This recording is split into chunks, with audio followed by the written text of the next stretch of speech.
Ne te laisse pas impressionner par les hommes de ce que tu vis aujourd'hui comme les disciples tremblaient pendant la tempête. Mais laisse-toi influencer par Dieu comme Jésus se trouvait dans la barque. Car nous avons déjà des problèmes qui dépassent les menaces qui est l'éternité.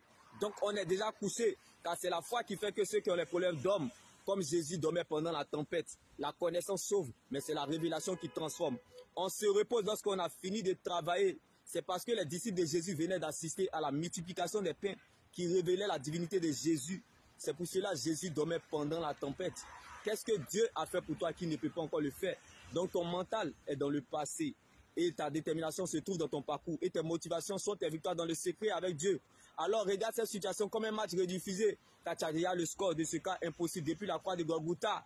Car celui qui a fait le testament est vivant. Donc ce n'est plus ton combat. Car Christ était ressuscité pour toi. Il y a encore de l'espoir tant que Jésus vit pour toi. Lorsque nous sommes malheureux, nous souffrons le plus parce que nous regardons comme les disciples tremblaient pendant la tempête.